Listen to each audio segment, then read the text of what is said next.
Hello everyone, grace and peace to you. Today we're going to be continuing on our study of Daniel 7, and this time looking at verse 5 in particular, which is the verse about the bear, Medo-Persia. Now, if you haven't seen the previous videos, that's fine, but I do recommend going back and checking it out to get some more substance from what you'll get in this video, especially as this video is going to be really short. So the previous videos, you can check it out on the Daniel playlist on this channel. The ones in particular that I'm thinking of are, the first one is called Daniel's Prophecies When Fulfilled, and the second one is called Daniel 7 Summary.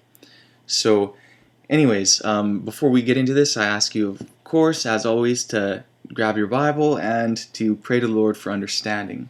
Alright, so Daniel chapter 7 verse 5. And behold, another beast, a second, like to a bear, and it raised up itself on one side. And it had 3 ribs in the mouth of it, between the teeth of it. And they said thus unto it, Arise, devour much flesh. Alright, so we have this beast like unto a bear. First of all, we know that a bear is second only to a lion, which is why I'm sure it was used as the second beast in the symbolism. And so we have the bear representing the kingdom that came after the lion, which we saw in the previous video. The lion was Babylon, so the bear naturally represents Medo-Persia.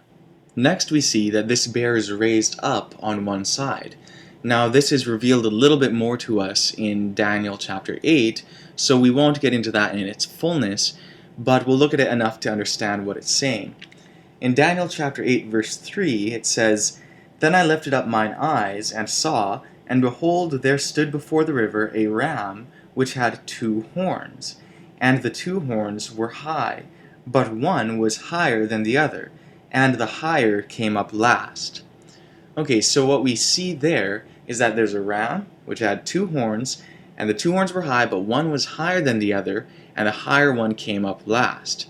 Now, the good thing about Daniel 8 is it gives a little bit more detail, but not only that, the angel actually explains what the symbols mean. And so the explanation of this symbol of verse 3 is explained in verse 20 of Daniel 8, which says, The ram which thou sawest having 2 horns are the kings of Media and Persia. So notice here that the symbol in Daniel 8 of Medo-Persia is similar to the symbol in Daniel 7 in that one horn was higher than the other, or raised up above the other, just like the bear in Daniel 7 was raised up on one side, right?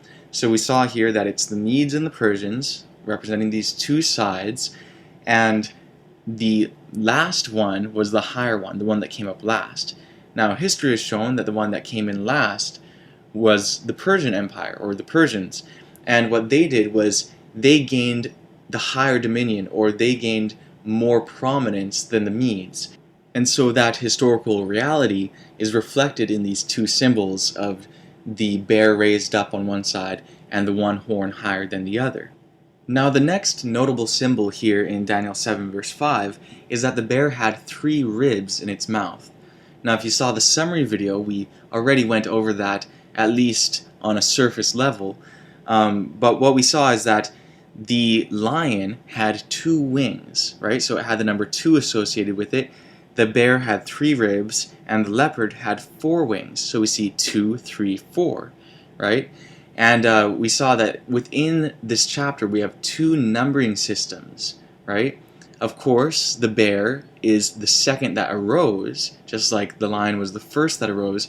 So we have the numbering system of just the order in which the beasts arose, and that is parallel and pretty much synonymous with the numbering system of nature. As in, the lion is the greatest among the beasts, and the bear is second to none except the lion, and the leopard is third to, the lion and the bear. And so we have the natural system lining up with the order in which they arose, but we also have this other system of unnatural numbers, right? We have this lion having 2 wings, this bear having 3 ribs, and this leopard having 4 wings, right? So of course, with a bear being number 3, you couldn't well symbolize the number 3 with wings, because wings comes in pairs. So we have the symbol of the ribs being used instead of wings.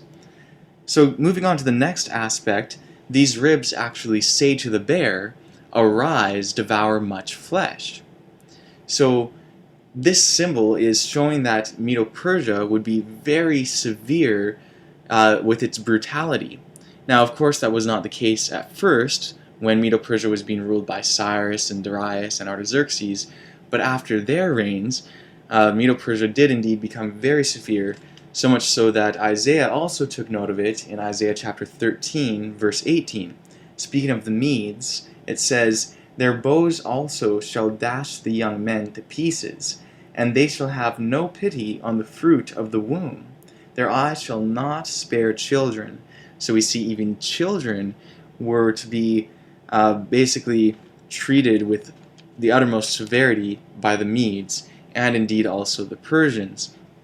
Now, history has also taken note of this, which we won't get into too much here, but you can check it out yourself. Check out the history of the princes of the Medes and the Persians, such as Cambyses and Ochus, and if you read the historians such as Herodotus, you'll come across many of the very severe and cruel things that the Medes and Persians did. The historians even record them pulling off the skin from live men, basically skinning people alive, amongst other abominable things. And some historians have even said that the Medes and the Persians were the most severe and cruel dominant power that we've ever seen. So this symbol here of "arise and devour much flesh" is comprehending the severity of the Medo-Persian Empire that it exercised upon all those who came in its path. So that time of history is introducing a lot of bloodshed, which does get carried on into the later kingdoms as well. So anyways, that basically sums up Medo-Persian, the bear. So stay tuned and look out for the next video on the leopard, as well as the following on the nondescript beast and the rest of Daniel 7. So anyways, I hope this has been a blessing to you all, and shalom.